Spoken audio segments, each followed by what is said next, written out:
Hi guys! Hi guys! Hi guys! Hi guys! Hi guys!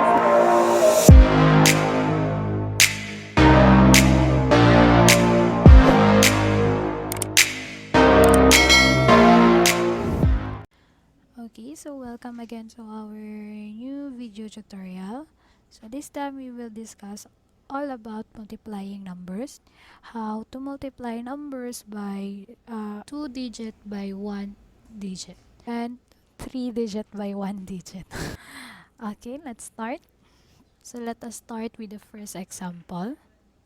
So if we have 65 times 2, what will be the answer?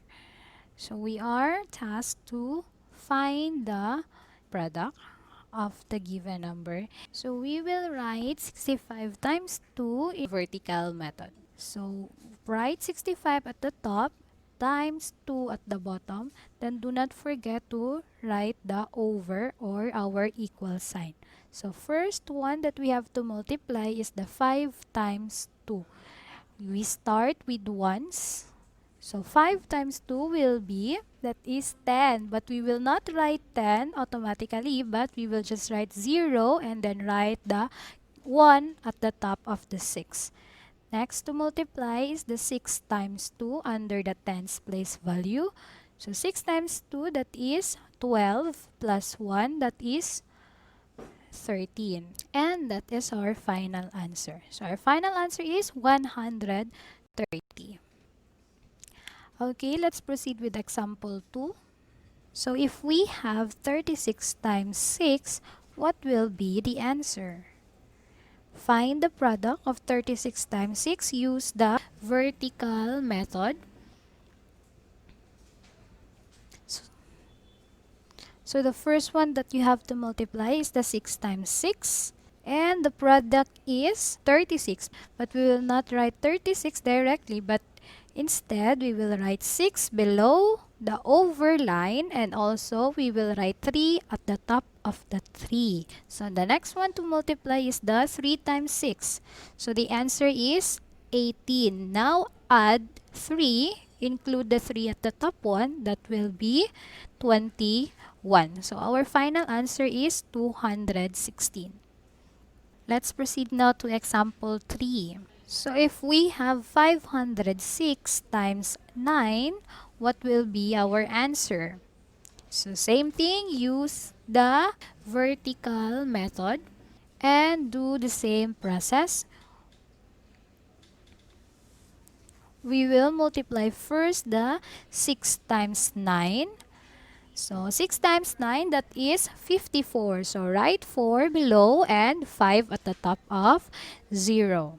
Next one to multiply is 0 times 9. The answer will be 0 because any number multiplied by 0 is always 0. Then plus 5, that will be 5. Then the next one to multiply is 9 times 5. So the answer is 45. So because it is the last one to multiply, we will write it the whole number, which is the 45. And that will be our final answer, 4,554.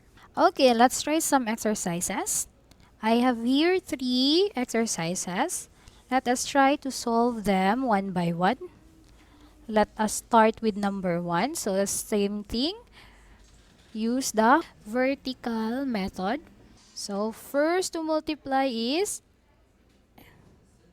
8 times 4. That will be 32, but we will not write 32, but instead write the 2 below the 4, and we will write the 3 at the top of 7.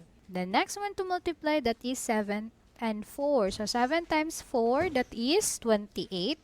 Plus 3, that will be 31. So we will write the whole 31 because that is the last number to multiply. So our final answer will be 312. Let's proceed with number 2.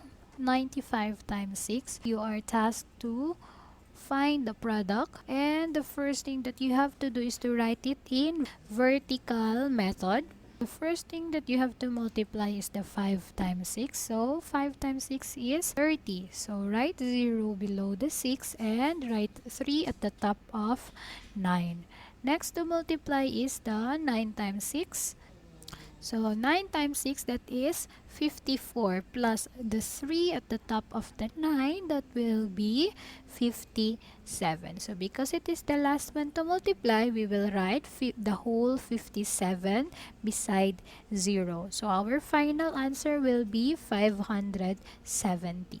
How about number 3? Same thing. First thing that you have to do is to write the 311 times 5 in vertical method. So the first one that you have to multiply is the 1 times 5, and that will be 5. Second one is the 1 times 5, still 1 times 5, and the answer is still 5. And the last one to multiply is the 3 times 5. So the answer is 15. Because it is the last one to multiply, we will write the whole 15 beside the 55.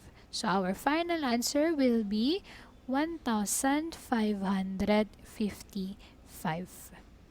And that is how you're going to multiply numbers, especially 2-digit by 1-digit and 3-digit by 1-digit. So later in our next video tutorial, we will learn some tricks on how to multiply 2-digit by 2-digit in easiest way. So see you again in our next video tutorial. I hope you liked the video. Please don't forget to subscribe to my channel and hit the notification button so that you will always be updated to my next video.